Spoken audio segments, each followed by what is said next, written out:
Hello friends, welcome back to our channel.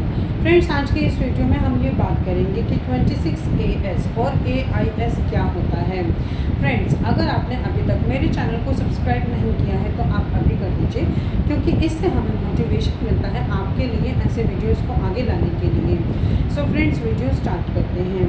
Friends, जब भी आप अपनी इनकम टैक्स के रिटर्न को फाइल करते हैं तो उसके लिए हमें कुछ सपोर्टिंग डॉक्यूमेंट्स की रिक्वायरमेंट होती है।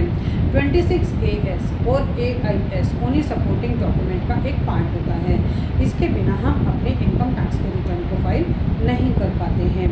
फ्रेंड्स, सबसे पहले ये जानते हैं कि AIS क्या होता है। फ्रेंड्स, ये जो AIS होता है इसकी फुल फॉर्म होती है एनुअल इंफॉर्मेशन स्टेटमेंट। AIS में आपके पूरे फाइनेंशियल ईयर में आपने जो भी ट्रांजैक्शंस की होती हैं उसकी सारी इन्फॉर्मेशन होती है कि आपने क्या क्या एक्सपेंस किया है, कितना एक्सपेंस किया है, कहाँ पर एक्सपेंस किया है। इसकी सारी जो इन्फॉर्मेशन होती है एक पूरे फाइनेंशियल ईयर की, वो हमें AIS यानी कि एनुअल इंफॉर्मेशन स्टेटमेंट में मिलती है। अब AIS में क्या क्या इन्फॉर्मेशंस होती हैं।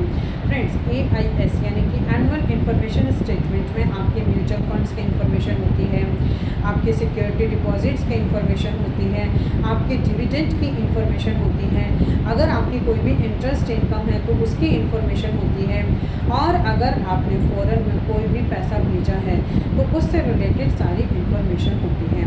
इसमें जो भी इन्फॉर्मेशन होती है वो एक फाइनेंशियल ईयर की होती है।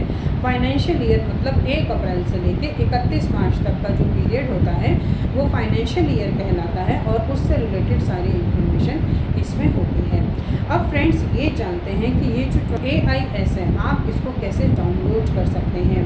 फ्रेंड्स, इसके लिए आपको इनकम टैक्स के पोर्टल incometax.gov.in में जाना है, लॉगिन करना है, और लॉगिन करने के बाद आपको सर्विस के टैब में जाके AIS में क्लिक करना है, और वहाँ पर जाकर आप अपनी AIS यानी कि एनुअल इंफॉर्मेशन स्टेटमेंट को डाउनलोड कर सकते हैं।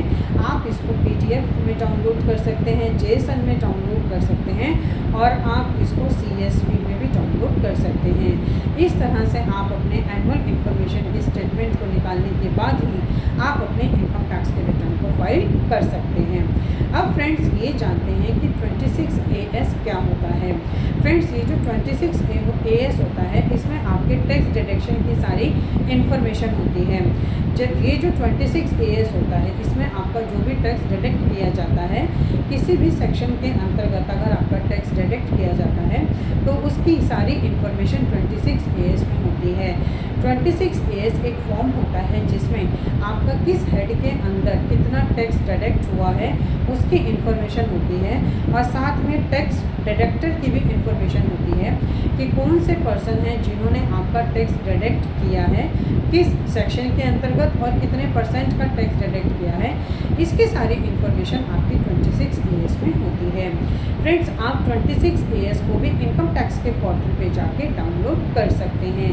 इसके लिए आपको इनकम टैक्स की वेबसाइट पे जाना है, लॉगिन करना है, और इनकम टैक्स की वेबसाइट पे मेन्यू बार में जाकर आपको इनकम टैक्स रिटर्न फाइलिंग में जब आप क्लिक करेंगे और वहाँ पर फाइनेंशियल ईयर को सिलेक्ट करेंगे तो आपका 26AS डाउनलोड हो जाएगा, और इस तरह से आप अपने 26AS को भी खुद चेक कर सकते हैं। फ्रेंड्स, 26AS और AIS दोनों ही इनकम टैक्स के रिटर्न को फाइलिंग करने का एक इम्पॉर्टेंट डॉक्यूमेंट होता है। फ्रेंड्स, अगर आप इनकम टैक्स के रिटर्न को फाइल कराना चाहते हैं तो आप हमारे स्क्रीन में दिए गए कॉन्टैक्ट नंबर्स में हमसे कॉन्टैक्ट कर सकते हैं। आई थिंक ये इन्फॉर्मेशन आपके लिए काफ़ी यूज़फुल होगी। इसी तरह की इन्फॉर्मेटिव वीडियोज़ को कंटिन्यू देखने के लिए आप हमारे YouTube channel and WhatsApp channel Protex corporate solutions Vandana Raheja को सब्सक्राइब, लाइक एंड शेयर करना ना भूलें। Thank you.